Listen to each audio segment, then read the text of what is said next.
ये है दिल्ली दर्पण।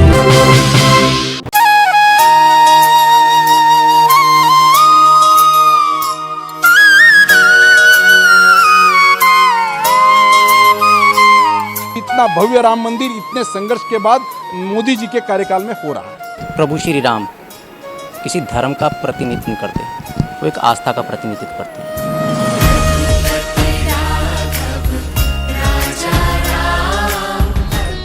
रोहिणी में बीजेपी नेताओं के ये बोल बता रहे हैं कि 5 अगस्त को श्री राम मंदिर निर्माण के भूमि पूजन को लेकर वे कितने उत्साहित हैं। ये तस्वीरें दिल्ली के रोहिणी इलाके की हैं, जहां स्थानीय बीजेपी इकाई ने काढ़ा, मास्क और सैनिटाइजर वितरण का कार्यक्रम रखा था। लेकिन इसमें पहुंचे बीजेपी नेता श्याम जाजू ने श्री राम मंदिर बनाने के महत्व पर विस्तार से बताया, तो कार्यकर्ताओं का जोश कुछ ऐसा था।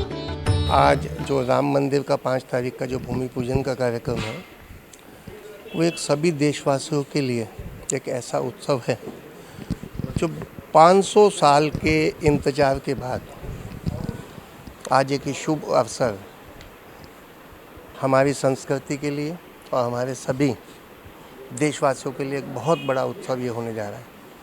इसमें ज़्यादा से ज़्यादा अभी हमारे जो दिल्ली के प्रभारी हैं और राष्ट्रीय उपाध्यक्ष भी हैं, उन्होंने भी एक ही बात कही, कोरोना की वजह से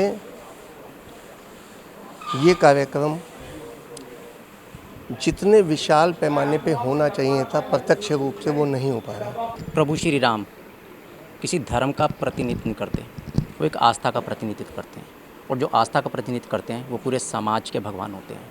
500 साल की लड़ाई हमने यूं ही नहीं जीती, ना जाने कितने हमारे परिवार के बच्चों ने इसमें आहुति दी। कोठारी बंधुओं जैसे कितने मेरे बड़े भाई जो कुछ नहीं देख रहे थे, सिर्फ़ और सिर्फ आस्था के लिए अपने प्राणों की आहुति दे रहे थे, आज उनको टीम लक्की हिंदुस्तानी नमन करती है। इतना उत्साह है लोगों में, और मैं अपना ये दुर्भाग्य मानता हूँ कि यार मैं 2 बार कार सेवा में गया, लेकिन मैं अपनी पार्टी का सिपाही हूँ कि भाई वहाँ संख्या ज़्यादा नहीं चाहिए, सिर्फ 200-250 कार्यकर्ता जाएंगे। मुख्यमंत्री पूरे देश के नहीं जा रहे, सिर्फ माननीय योगी जी जाएंगे, तो हम अपने घर बैठे दीप जलाएंगे और मंदिर भव्य बनाएंगे। कोई माई का लाल अब तो रोक भी नहीं सकता। प्रभु राम का काम है, राम का काम तो करना है। हनुमान जी यहाँ विराजमान है, आपको पता है जब प्रभु राम गए थे सब अपनी ये धरती छोड़ के, तो हनुमान जी को यहीं छोड़ के थे कि आपने इन सब का ध्यान रखना, इनकी चिंता करनी है। तो हमारे हनुमान जी जहाँ हैं, जहाँ उनका लाल लंगोट और उनकी ध्वजा है, तो किस माई के लाल में है कि हमारे मंदिर में अब कोई बाधा डले। अब तो भव्य मंदिर बनेगा और हम इतने दीप जलाएंगे कि पड़ोसी भी बिल में घुस जाएंगे। रोहिणी के बंसल भवन में हुए इस कार्यक्रम में बड़ी संख्या में स्थानीय प्रमुख लोग सोशल डिस्टेंसिंग के साथ शामिल हुए। श्याम जाजू ने उन्हें किट दी, जिनमें मास्क, सैनिटाइजर और संघ का बनाया काढ़ा था।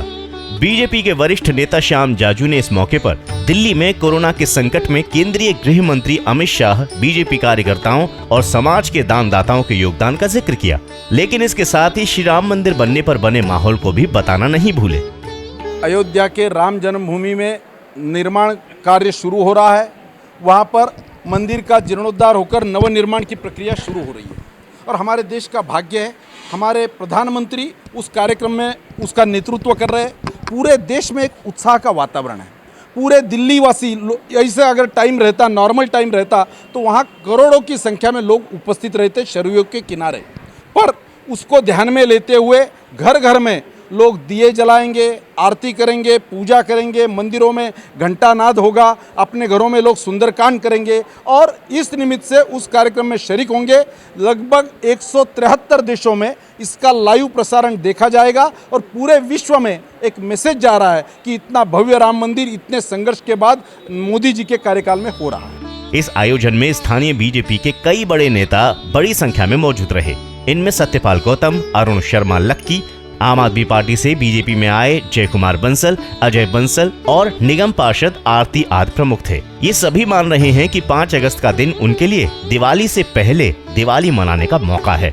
स्थानीय लोगों का उत्साह भी बता रहा है कि इस कोरोना संकट के बावजूद भी 5 अगस्त का दिन उनके लिए सेलिब्रेशन का दिन है। आखिर हो भी क्यों नहीं, 500 साल के इंतजार और कई कुर्बानियों के बाद जो ये मौका आया है, अब रामलला टेंट में नहीं अपने भव्य भवन में विराजित होंगे। ब्यूरो रिपोर्ट, दिल्ली दर्पण टीवी।